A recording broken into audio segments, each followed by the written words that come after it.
Welcome to the International Women's Day 2012 inaugural Parramatta Forum, a joint initiative brought to you by the Parramatta Sun newspaper and the Parramatta City Council.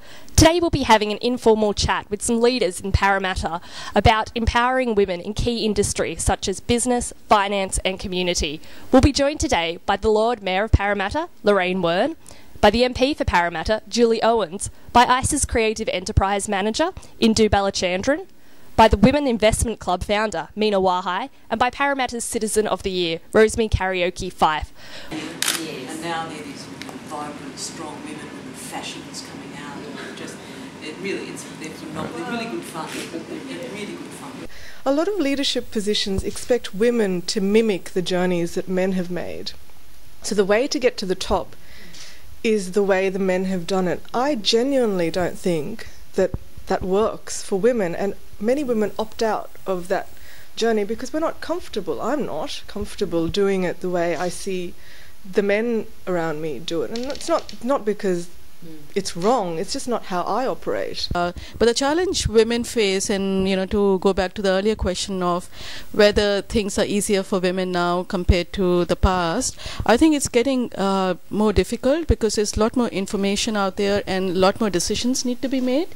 And the whole pressure of making individual decisions is so hard that women, especially in the area of like personal finance or money management or investment decisions, find it easier to go to the man, and the typical example is of someone who was part of a club and she got divorced and ended up going from from the divorce to seeking a man who would have the financial truth for her life, and it didn't work out because she ended up losing a lot of money. So the idea is to step back a bit, don't rush into decisions. I think in terms of the treatment of Julia as Prime Minister, some of that flows through to her as well.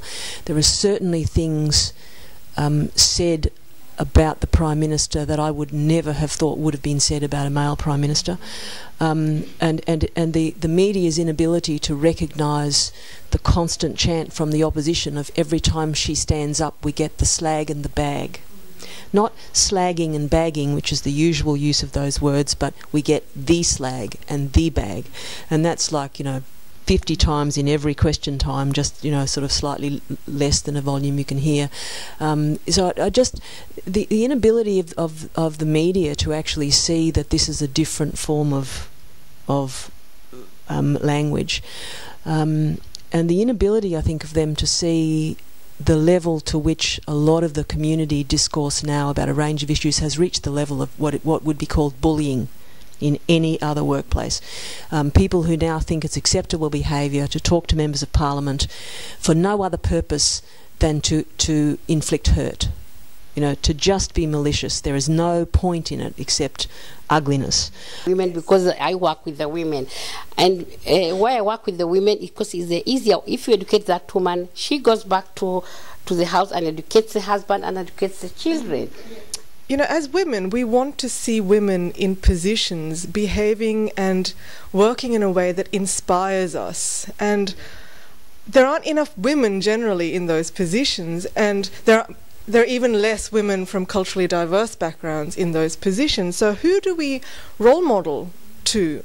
And I'm not sure if quota is the right answer, but I certainly think it's really important to have women from many backgrounds, African women, Indian women, whatever, Lebanese women, so people from those communities can think that that's a reality for them and aspire to it without it being something that's out of the ordinary or out of their thinking. So I think that idea of representation is really worth pursuing and worth pursuing actively, because you really want to see people like yourself before you start aspiring to those positions. I think that's a really important factor.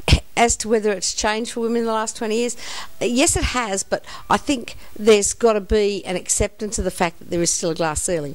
And it goes to the issue of, I was at a function this morning, in fact, where all the schools, Parramatta, the schoolgirls were there. Now, at schools, if you ask any young women in a school, they will tell you that they have equality. And in the education system, and I think they do, if you go to any of the high schools and even at university, right, there is equality. Women are topping all the classes, they're topping all the degrees, and they are having an unimpeded run through their life till they get to about 22 or 24, whenever they come out of university. Then they have to get out in the real world. And then they have to go and find a job and earn a living. And that's where the head starts hitting the glass ceiling. So yes, it has changed, but it's still there. There's a long way to go. And one of the things we need to be sure is that young people actually recognise that it isn't going to be like school the whole of their life, and they need to be aware that they're going to have to address those issues.